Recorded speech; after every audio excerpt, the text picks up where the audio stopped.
Eh bien bonjour, j'espère que ça se passe bien pour vous. On se retrouve pour une nouvelle vidéo du défi. Je suis en train de réenregistrer certaines vidéos parce que hier, lorsque j'ai fait la mise en forme de la nouvelle vidéo vibratoire Éclosion du cœur avec les licornes, du reste si vous ne l'avez pas regardée, vous la trouvez sur ma chaîne YouTube, je vous la conseille parce que c'est vraiment une vidéo qui va permettre d'aller dans une éclosion du cœur, mais cellulairement parlant. Et encore tout à l'heure, j'ai observé quelqu'un physiquement de visu qui était en train de visionner la vidéo et de voir ce qui se passait corporellement parlant ou des couches des poids qui n'appartenaient pas à la personne, des habits, des couches, des scories, vraiment corporellement parlant, je les identifiais et ça permettait cette mise en lumière, ça permettait vraiment, là vous entendez Gizmo qui miaule, je vais appuyer sur pause. Voilà, je reprends parce que j'ai été lui ouvrir la porte, parce que c'est pire que les enfants. Donc je disais oui, ça permettait d'identifier. Ok, ça, c'est la personne, c'est la vraie personne, c'est son vrai corps, c'est sa vraie énergie. Et tout le reste je voyais les couches énergétiques qui ne lui appartenaient pas. Ça peut être social, ça peut être familial, ça peut être karmique, mais c'était super intéressant. Donc faites-le encore et encore. C'est comme toute chose, hein, c'est pas une fois, c'est pas une baguette magique, mais c'est dans le temps que les choses vont changer. On réinforme petit à petit et puis on avance, j'ai envie de dire millimètre par millimètre. Donc, en préparant la vidéo des licornes, j'ai dû faire de la place sur ma tablette parce que j'avais plus de mémoire. Et j'avais pensé avoir sauvegardé les vidéos du défi et puis non, elles ont été dans le lot de celles qui sont parties et qui ont été effacées. Donc voilà pourquoi il n'y a pas eu de vidéo samedi, hier, et que aujourd'hui je repars avec des vidéos que je réenregistre. Par contre, comme nous sommes aujourd'hui déjà le 18e jour, ça veut dire 4 jours avant la fin du défi, 18, 19, 20 et 21, je vais un petit peu modifier parce que je me disais que j'avais encore la honte, le dégoût, la jalousie à aborder. Alors, je voulais aborder la mélancolie, le deuil avec la tristesse, mais ça va faire trop. Donc, je vous invite là à aller vraiment alchimiser les parts de vous qui sont dans la mélancolie. Mettez des teintes à votre tristesse. Sachez que cette tristesse éteint votre feu intérieur, que la tristesse, elle est là suite à un manque, suite à une absence, suite à un changement, parce qu'on a le manque de l'avant, on a le blues ou l'ennui de l'avant. Il y a aussi l'aspect dépendance affective, dans le sens où on a besoin de l'autre, il fait partie de notre univers et c'est ce qui tient cette harmonie et c'est ce qui nous maintient en joie. Et quand l'autre disparaît, que ce soit un humain, un animal, que ce soit même, je veux dire, ça peut être une plante, ou quand on vit ce changement et que le système change, ça nous met dans un état de vide et de manque intérieur qui vibre la plupart du temps avec la séparation originelle, avec des mémoires du passé. Je vous rappelle que notre état d'origine, c'est la joie. Nous sommes des êtres joyeux, que nous avons oublié que notre biotope dans lequel nous vivons chaque jour est totalement pollué, pourri ouais, pollué et distorsionné et qu'on a vraiment à tout ramener, je dirais qu'on a le grand nettoyage à faire, mais jusque dans les recoins, sous les tapis, pour retrouver cet état joyeux. Parce que oui, on peut être triste, mais derrière, il y a toujours autre chose. Bien sûr que vous perdez un être cher ou il y a un changement, vous pouvez être triste, mais quand la tristesse se maintient dans le temps, c'est que vraiment il y a une autre problématique.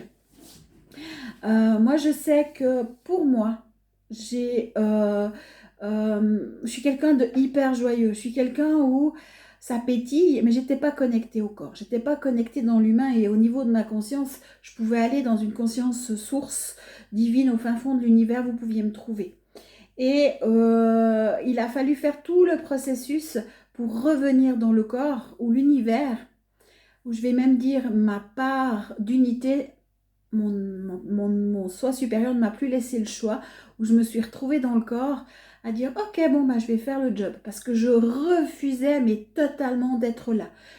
Et consciemment je disais non mais c'est pas moi là, c'est pas moi, c'est pas mon énergie, ça m'appartient pas. De toute façon moi je veux rentrer à la maison. Et ça mais je le répétais encore et encore et je suppliais l'univers. Hein. Et l'univers ben, m'a mis dans le corps en disant non mais c'est là ta maison Anne Chantal. Et j'ai commencé à comprendre que, au fait, j'avais été dépossédée de mon corps, mais déjà, je n'y étais pas. Donc, des squatteurs sont apparus. Et dans mon corps, il y avait une tristesse, une mélancolie. Et souvent, les gens me disaient, ou des massothérapeutes, ou quand ils touchaient mon corps, ils me disaient, non mais Anne-Chantal, c'est la dépression. Puis moi, j'étais là, mais non, je suis quelqu'un de joyeux. Puis ils me voyaient être joyeuse, pétillante, mais au niveau de la conscience corporelle, c'était totalement autre chose. Et c'est encore ma difficulté maintenant, parce que dedans, chez moi, c'est vraiment la joie, c'est le bonheur, je me réveille le matin, je sens le sourire intérieur, mais dans ma conscience corporelle, dans ma structure, mon structurel, mon masculin au final, ben, lui, il était un petit peu électron libre, je pense que ça a été jusqu'à un robot. Là, je me pose beaucoup de questions actuellement par rapport à ça. Et ben, je suis en train d'alchimiser tout ça et je veux dire, ça fait une énorme différence. Mais cette tristesse, elle était là, elle était présente. Certaines personnes pouvaient la ressentir quand ils avaient une connexion corporelle et puis qu'ils avaient le toucher, ils pouvaient avoir cette lecture-là. Mais que moi, pas. Pourquoi? Parce que je vivais dans ma joie, j'étais connectée à mon essence d'origine, mais ça depuis longtemps. J'ai cet accès-là. Et comme je baigne et j'ai ma conscience, elle est là, mais ma conscience, elle n'est pas au niveau de mon bras, elle n'est pas au niveau de mes mains, de mes jambes. Et je dois réapprendre ça, à reprendre possession de mon corps, qui est mon véhicule, c'est ce qui me permet de vous parler. Et puis de dire, ok, ben là, tu vois, il y avait une part de moi qui se trouvait être ben, dans la tristesse. Et j'ai dû faire un gros travail et je le fais encore. Et dernièrement, je vais pour un massage aux pierres chaudes. Et tout de suite, elle me met les mains, elle me dit, mais c'est pas possible, quelle mélancolie, quelle dépression à l'intérieur de toi. Puis après, elle me dit, non, toi, tu es hyper joyeuse. Et on voyait bien les différentes consciences. Et c'est important que je vous le partage parce que, ben, là, je parle du corps en général, mais vous pouvez aller encore le foie. Le foie peut être dans une conscience. Chaque organe a sa propre conscience. Notre ADN a sa conscience.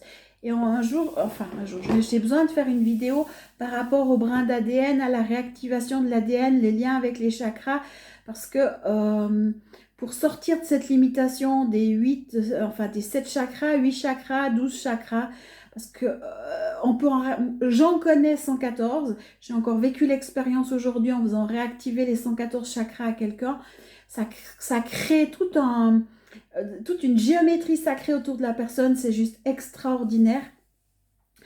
Et ça donne une autre dimension, ça donne une autre perception. Mais c'est relié à l'ADN et ça demande tout un processus. Et les chakras vont réapparaître au fur et à mesure du processus. Ils vont réapparaître à l'instant même où vous vous réappropriez un état d'être ou votre corps et ça va commencer à émaner. Puis là, je dis ouais, ok, 114 et puis peut-être que dans quelques temps, je vous dis non, non, on en a 228. Puis après, je dirais non, il n'y en a plus qu'un parce qu'en fin de compte, c'est plus qu'un soleil. Alors, à voir, ça fait partie de l'évolution.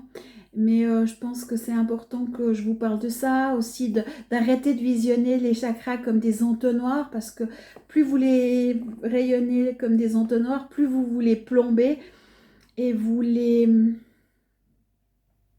vous voulez plomber, parce qu'en fin de compte, ça doit être des tubes et non des entonnoirs. Et la partie fine de l'entonnoir, ça veut dire que le chakra n'est pas dans son plein potentiel.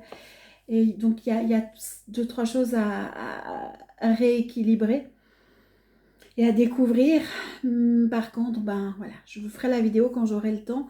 Mais voilà, tout ça pour vous dire que vous pouvez être dans la joie, vous pouvez être dans un état joyeux, mais votre conscience corporelle, votre conscience cheveux, votre conscience du foie, conscience de la peau, conscience de votre estomac, etc. Votre conscience cellulaire, votre conscience ADN, le noyau cellulaire peut être dans un autre état de conscience.